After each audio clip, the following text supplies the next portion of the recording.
absolutely. Oh, drat. I'm not ready for Professor Bin's lecture. I forgot my pillow.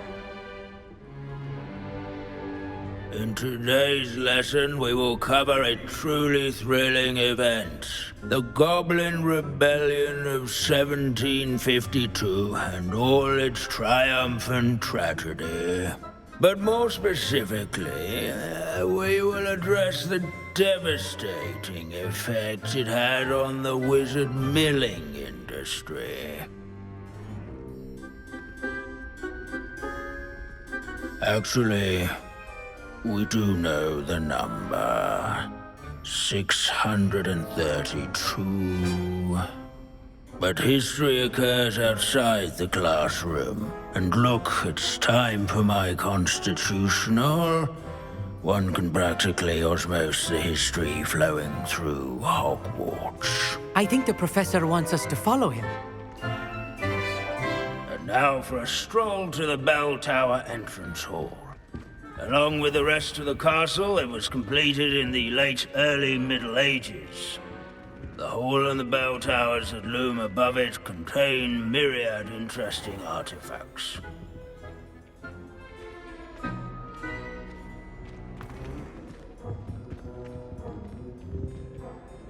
Good to see you again. Recovered from that nasty bout of dragon pox, have we? That wasn't me, Professor. I'm new here. Are you? Well then, welcome. No doubt you're eagerly anticipating my analysis of various wizarding councils, codes, statutes, and of course, goblin rebellions. Not all goblins are rebellious. Some venture into wizarding politics, such as Eargit the Ugly. Some are talented artisans, such as Bragbor the Boastful. Did you say Bragbor? I know that name. Lodgok said he was an ancestor of Ranrock. Well known for his metalwork. I would imagine much of his goblin wrought iron and silver has survived to this very day. Now, where were we? Oh yes. Back to our class topic for today. Grimbold Weft. Another notable historical figure. He's right nearby. Curious students can find him on...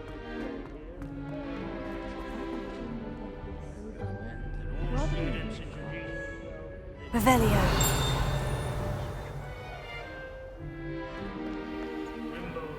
Alohomora.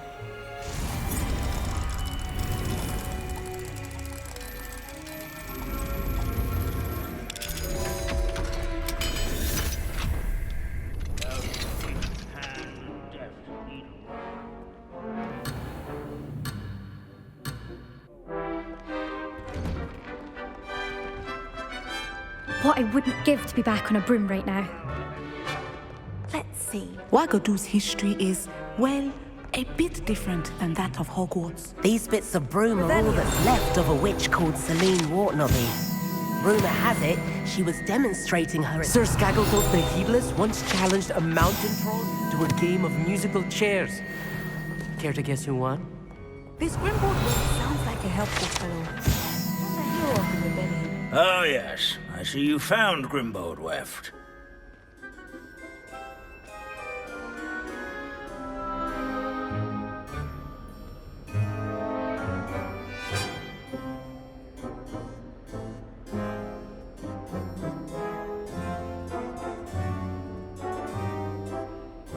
Yes, I rather enjoyed seeking him out. The thrill of the scholarly pursuit. I know the feeling quite well. Now, let's turn our attention to the agreeability and general good nature of Sir Athbuddle. He's also nearby. See what you can learn from him for your next assignment.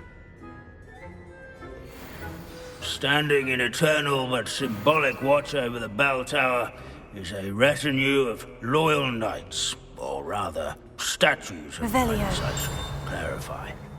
Keen-eyed Handy students resource will indeed, spot the your statue field of guide. Sir I'm Halfpuddle most of the pleased to cheerful be included. countenance nestled among the ranks. Where can I find that friendly knight you mentioned earlier?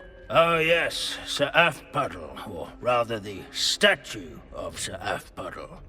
It can be found amongst the other statues of knights.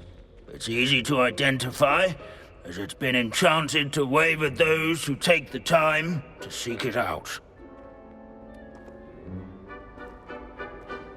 Revelio.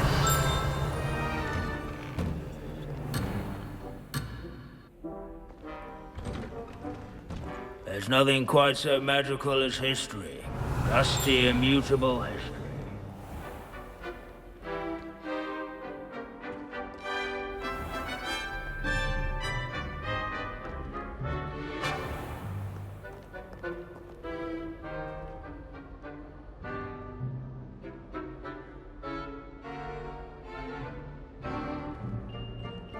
Revelio. As one would expect, Hogwarts contains no narthexes, since obviously those would not be found in castles. This unassuming smudge is rumoured to be the location of the very first successful use of Bombarda. I suppose successful is a relative term, since whoever cast it didn't live to tell the tale.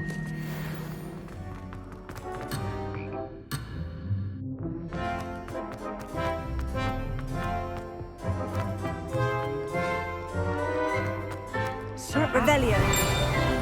This is a centuries-old likeness of Pangadon. Fearless mouse hunter and devoted study companion. People have always loved their pets.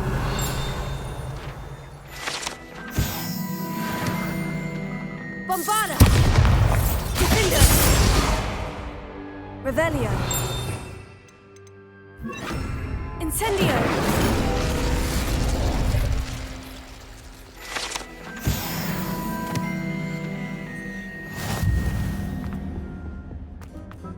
Hogwarts is impervious.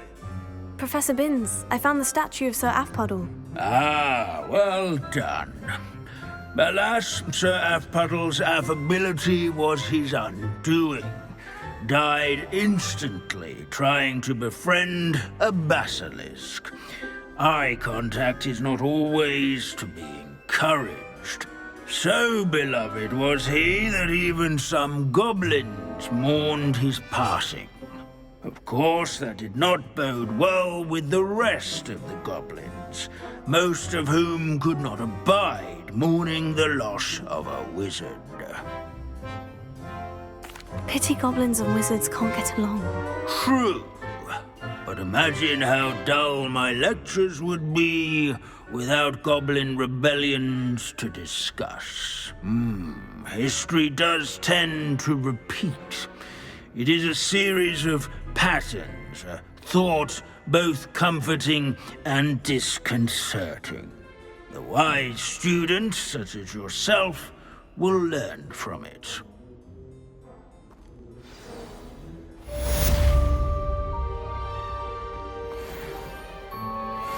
History is written by those who do their schoolwork, so they say. Or at least, I like to say that. We've all gone